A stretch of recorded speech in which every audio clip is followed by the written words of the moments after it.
طالبان علوم نقلیہ، برادران اہل سنت، عزیز بچوں، السلام علیکم ورحمۃ اللہ تعالیٰ وبرکاتہ۔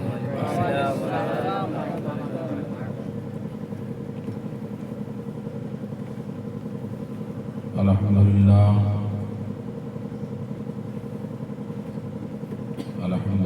نحمده ونستعینه ونستغفره ونؤمن به ونتوکل علیہ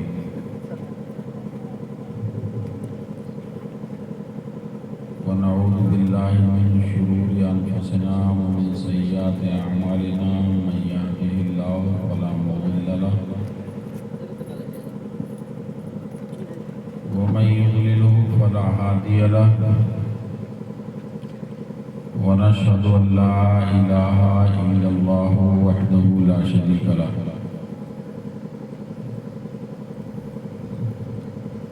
ونشهد أن سيدنا مولانا محمدا عبده ورسوله، أما بعد فأعوذ بالله من الشيطان الرجيم، بسم اللہ الرحمن الرحیم۔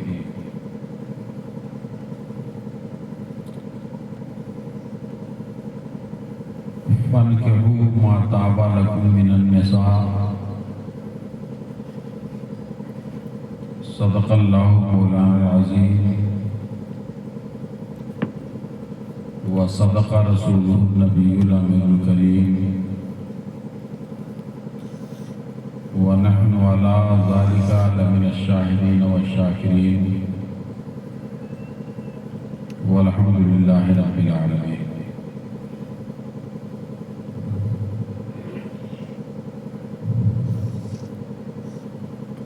ٹائم زیادہ ہو گیا ہے اور ابھی میرے بعد آپ کو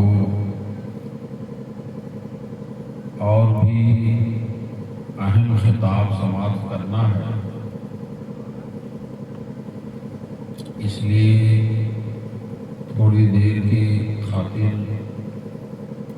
میں آپ کے سامنے حاضر آیا۔ گزارش ہے کہ ہماری باتوں کو غور سے سنیں اور اللہ تعالی ہمیں اور آپ کو توفیق دے اس پر عمل کریں۔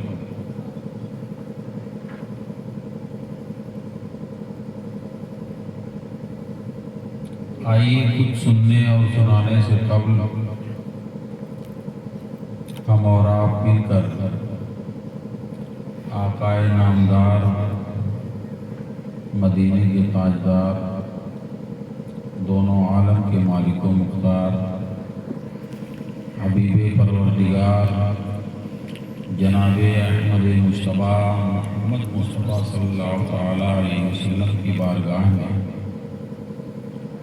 ہدیہ درود پاک پیش کریں اور پڑھیں بآواز بلند، اللہم صلی علی سیدنا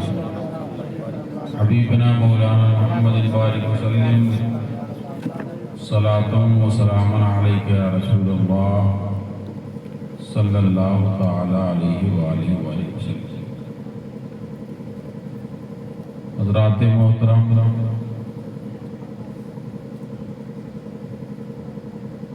شادی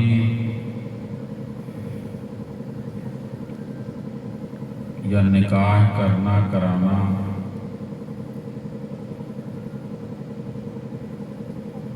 یہ اللہ تعالیٰ کے فرمان پر عمل بھی ہے اور انبیاء کرام کی سنت مبارکہ۔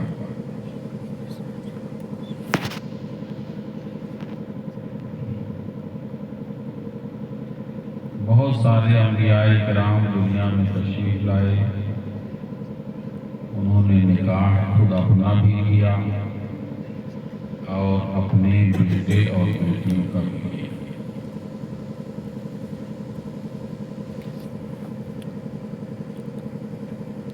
حدیث پاک میں اللہ کے رسول سرور عالم صلی اللہ تعالی علیہ وسلم نے بھی نکاح کے فضائل اور اس کے فوائد کو بیان فرمایا۔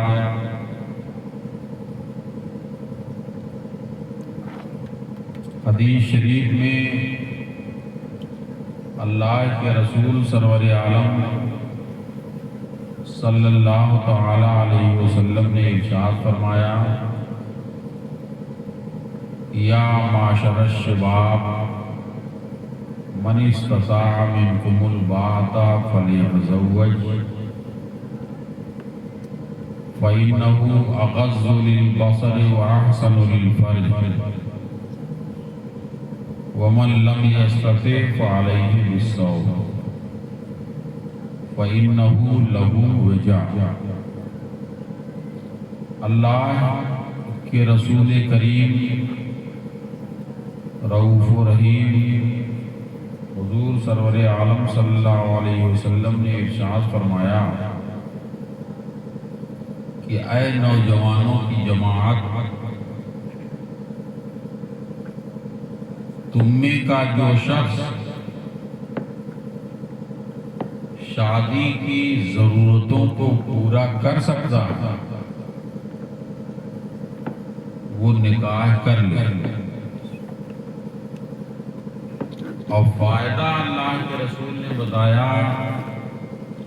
فَإِنَّهُ أَغَضُّ لِلْبَصَرِ وَأَحْسَنُ لِلْفَرْجِ،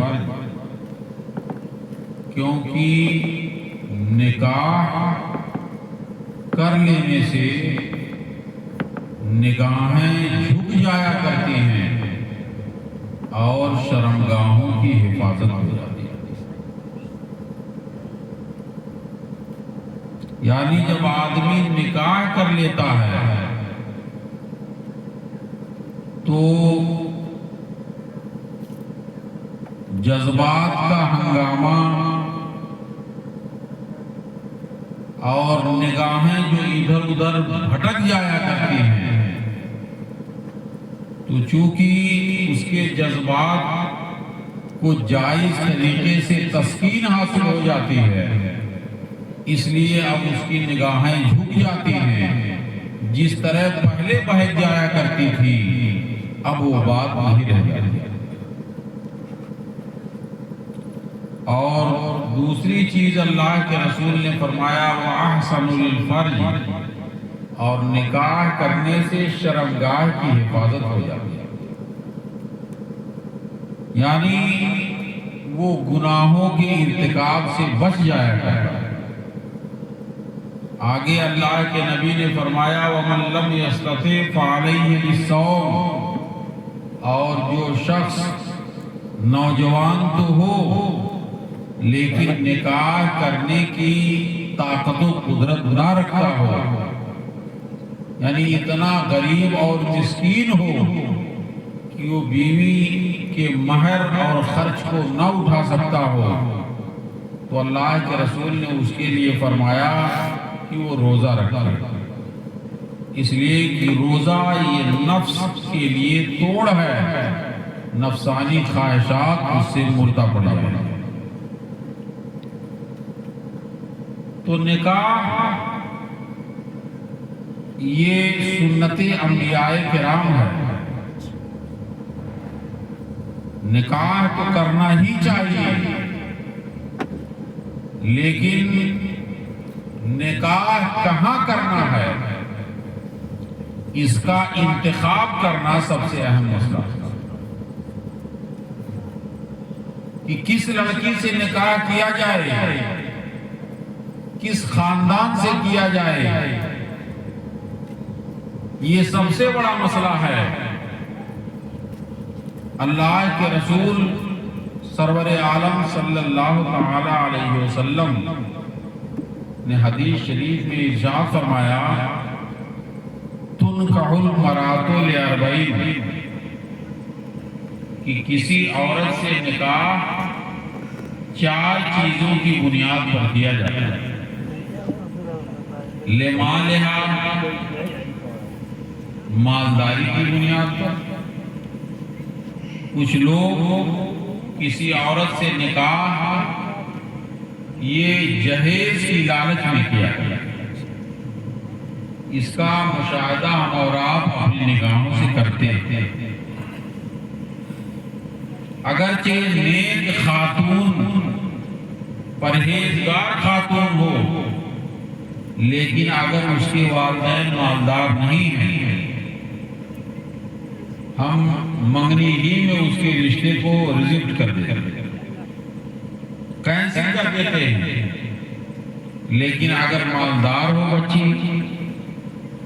ہمیں یہ امید ہو، یقین ہو کہ سامان جہیز زیادہ مل جائے گا، یہاں پر ہماری فرمائش کی گاڑی مل جائے گی، ہماری خواہشات کا احترام کیا جائے گا، ہمیں دکان اور فلیٹ مل سکتا ہے، تو ایسی صورت میں آج ہم اپنے سماج میں دیکھتے ہیں کہ لوگ ایسی شادیوں کو ترجیح دیا کرتے ہیں اور ایسی لڑکیوں سے شادی کر لیا کرتے ہیں۔ اللہ کے رسول نے فرمایا کہ لمالہا، کسی عورت سے نکاح کچھ لوگ مال و دولت کی بنیاد پر کرتے ہیں، اور آگے اللہ کے نبی نے فرمایا وَلِجَمَالِهَا، کچھ لوگ نکاح ظاہری حسن و جمال کی بنیاد پر کرتے ہیں، ظاہری خوبصورتی دیکھی لڑکی کے اندر، نہ خاندان کا کوئی پتہ، نہ اس کی تعلیمی لیاقت کا کوئی پتہ، نہ اخلاق و کردار سے کوئی مطلب، ظاہری خوبصورتی دیکھی اور اسی پر فریفتہ ہو کر کے اپنا یا اپنے لڑکی کا نکاح کر لیا۔ اللہ کے رسول صلی اللہ علیہ وسلم نے فرمایا وَلِحَسَبِهَا، اور کچھ لوگ حسب و نسب دیکھ کر کے نکاح کیا کرتے ہیں کہ اگر خاندان اعلیٰ ہے، حسب و نسب اعلیٰ ہے، چاہے کردار کیسا بھی ہو، شکل و صورت جیسی بھی ہو، خاندان اعلیٰ ہے تو اس سے نکاح کر لیا۔ چوتھی چیز اللہ کے نبی نے فرمایا وَلِدِينِهَا، اور کچھ لوگ دینداری کی بنیاد پر نکاح کرتے ہیں، کسی لڑکی سے دینداری اور تقوی پرہیزگاری کی بنیاد پر نکاح کرتے ہیں، تو یہ چار چیزوں کی بنیاد پر نکاح کیا جاتا ہے۔ لیکن اللہ کے رسول نے فرمایا مشورتاً اپنے امتیوں کو فَاظْفُرْ بِذَاتِ الدِّينِ، کیا ہے میرا کلمہ پڑھنے والوں، تم نکاح کرنے میں دین والی عورت کو ترجیح دو، یعنی ایسی عورت سے نکاح کرنے کو ترجیح دو جس کے اندر دینداری زیادہ پائی جائے، جس کے اندر تقوی اور پرہیزگاری زیادہ پائی جائے، جس کے اندر اللہ کا خوف زیادہ پایا جائے، جو نیک اور صالحہ ہو اس سے نکاح کرو اور اسی کو ترجیح دو۔ یہ اللہ کے نبی حضور سرور عالم صلی اللہ علیہ وسلم نے ہم امتیوں کو مشورہ عطا فرمایا۔ دیکھیے، چونکہ شادی ایک ایسا اہم سودا، ایسا اہم معاملہ ہے کہ ہم اور آپ اگر صرف مالداری کی بنیاد پر نکاح کر لیے تو مال و دولت تو یہ فنا ہو جائے گا، آج ہے کل نہیں ہے۔ مال و دولت کی بنیاد پر اگر نکاح کر لیے تو مال و دولت ختم ہو جائے گا، لیکن وہ عورت جس کے مال و دولت پر آپ نے نکاح کیا ہے وہ آپ کی بیوی بن کر کے رہے گی۔ ایسے ہی ظاہری حسن و جمال پر اگر آپ نے نکاح کر لیا، ظاہری حسن و جمال ختم ہو جائے گا، لیکن وہ آپ کی بیوی بن کر کے رہے گی۔ اگر اس کے اندر اخلاق و کردار بہتر نہیں ہوگا تو ایسی صورت میں اسی کی گود میں آپ کے بچے بھی پرورش پائیں گے، وہ بھی اس کے عادات و اطوار کو سیکھ کر کے ایک دن بگڑتے ہوئے نظر آئیں گے۔ اسی لیے اللہ کے رسول صلی اللہ تعالی علیہ وسلم نے ایک دوسری حدیث پاک میں ارشاد فرمایا ہے کہ جو شخص کسی عورت سے مالداری کی بنیاد پر نکاح کرتا ہے اللہ تعالیٰ اس کی محتاجگی میں زیادتی فرما دیا، یعنی اسے محتاج بنا دیا کرتا ہے۔ اور اللہ کے نبی نے فرمایا جو شخص کسی عورت کی صرف عزت کی بنیاد پر نکاح کرتا ہے تو اللہ تعالیٰ اس کی ذلت میں اضافہ فرما دیا کرتا ہے۔ تو اصل نکاح جو اللہ کے رسول نے فرمایا کہ دینداری کی بنیاد پر ہونا چاہیے، تقوی اور پرہیزگاری کی بنیاد پر ہونا چاہیے، وہی نکاح پائیدار ہوتا ہے، اسی نکاح کے بہتر نتائج پیدا کرتے ہیں، اسی نکاح کا اچھا ثمرہ ہوا کرتا ہے۔ آپ اللہ کے رسول سرور عالم صلی اللہ تعالی علیہ وسلم کی سیرت طیبہ پڑھیں۔ اللہ کے رسول صلی اللہ علیہ وسلم نے جو نکاح فرمائے ہیں یا صحابہ کرام نے جو نکاح فرمایا ہے، یقیناً انہوں نے مال و دولت کو نہیں دیکھا ہے، حسب و نسب کو خالی نہیں دیکھا ہے،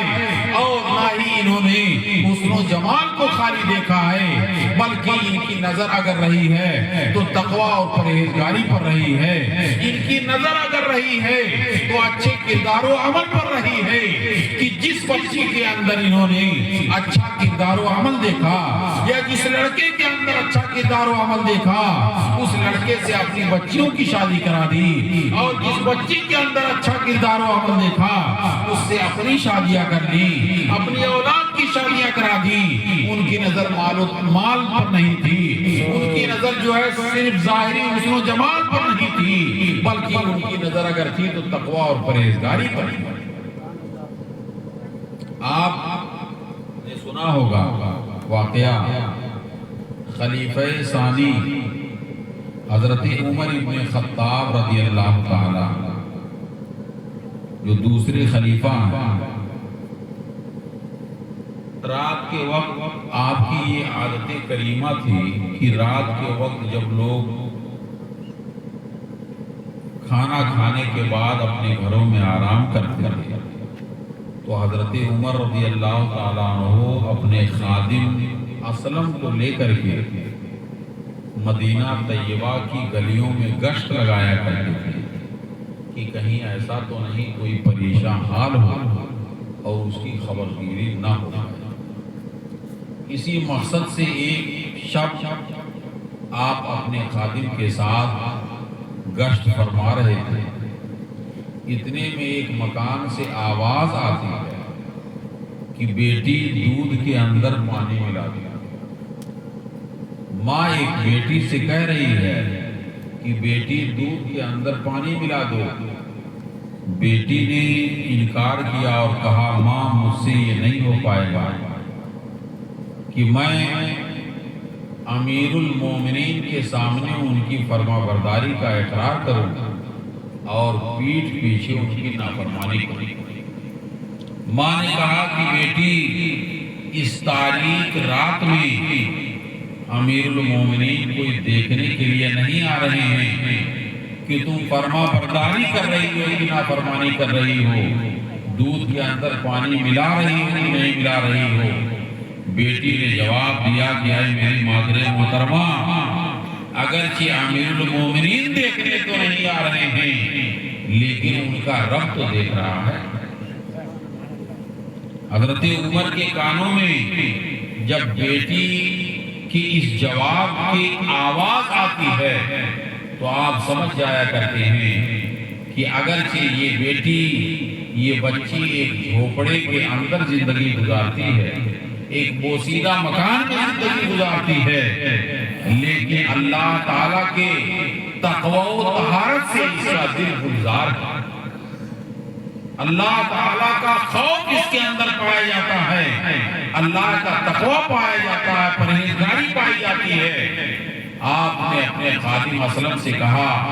کہ اس مکان پر نشان لگا لو۔ نشان لگا دیا گیا۔ دوسرے دن آپ نے پتہ لگایا تو مخبر نے یہ خبر دی کہ حضور والا وہ جو مکان ہے وہ ایک عورت کا مکان ہے، اس کی ایک بیٹی ہے، اور ان دونوں کا گزر بسر یہی دودھ بیچ کر کے ہوا کرتا ہے۔ حضرت عمر فاروق رضی اللہ تعالیٰ عنہ نے شادی کا پیغام بھجوایا اس بچی سے۔